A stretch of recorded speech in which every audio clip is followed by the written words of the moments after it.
Today, Saturday, March 19th, the Universal Church celebrates the solemnity of Saint Joseph, the spouse of the Blessed Virgin Mary and the foster father of Jesus Christ.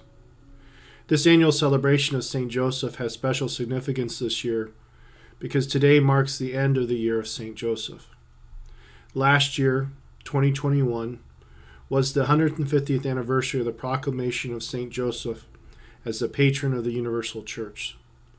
So in honor of this occasion, Pope Francis wanted the Church to reflect on the life, mission, and role of Saint Joseph within the life of the Holy Family. So he proclaimed the year of Saint Joseph. And to help us with this celebration, he put out an apostolic letter called Patris Corde to guide the Church's reflection. This Latin phrase, Patris Corde, means a father's heart.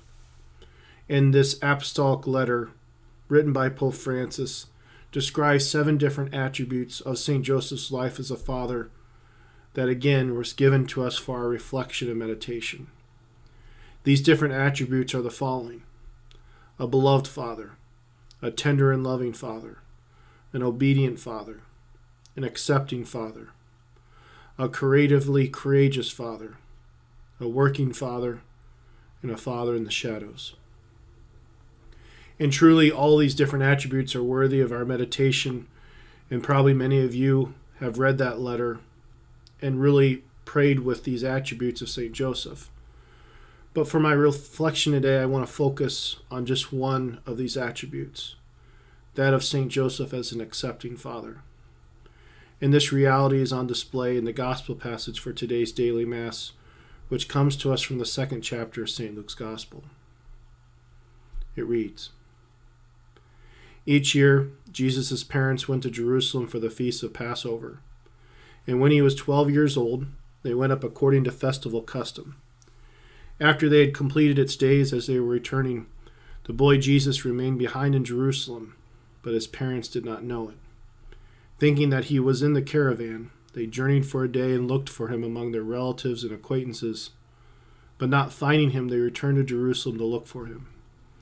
After 3 days, they found him in the temple, sitting in the midst of the teachers, listening to them and asking them questions. And all who heard him were astounded at his understanding and his answers.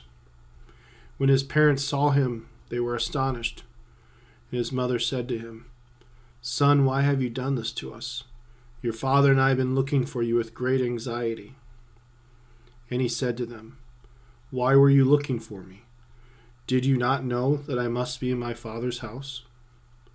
But they did not understand what was said to them. He went down with them and came to Nazareth and was obedient to them."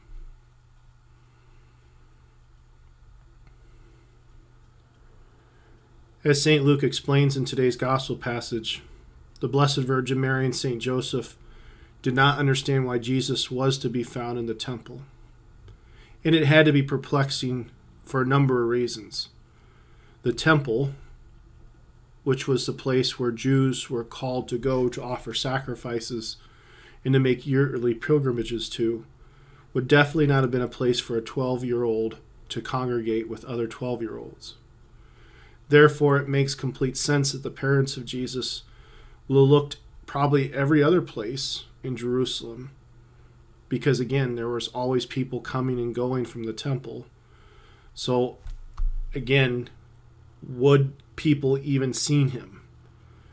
Or would they even paid attention to a 12-year-old boy? And furthermore, why would a 12-year-old boy hang around the temple?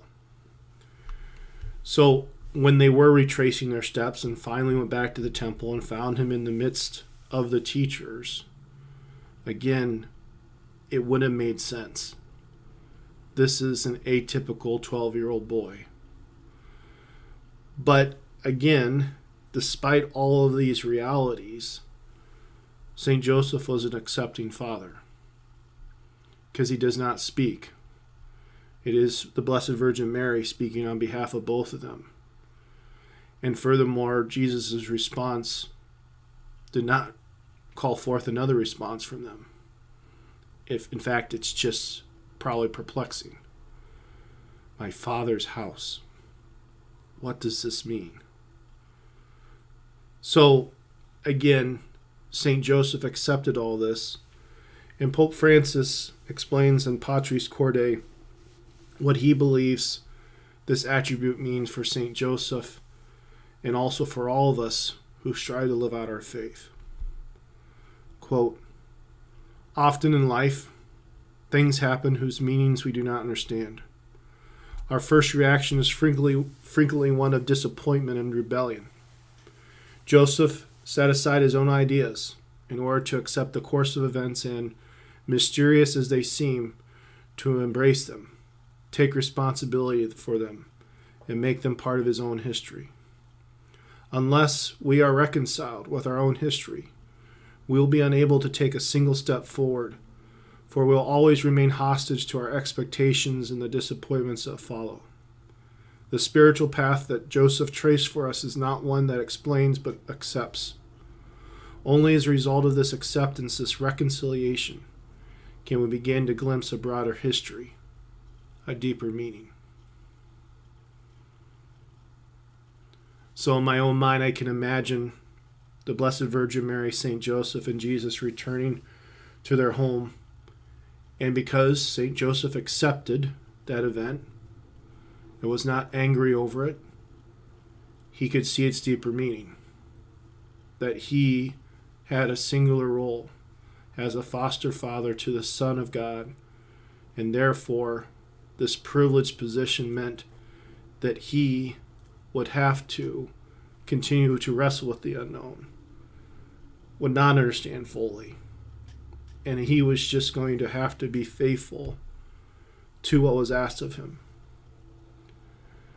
So again, not many people would have been able to imitate this acceptance of St. Joseph, but it's my prayer that all of us can strive to be more like this in our own lives. We don't have to understand. We don't have to completely accept either. We just have to have deep abiding faith in our God and his plan for our lives.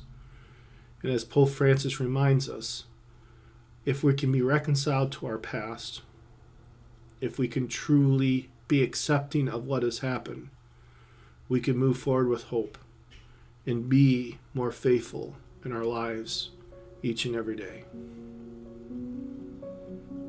Our Lady of Victory and St. Joseph, pray for us.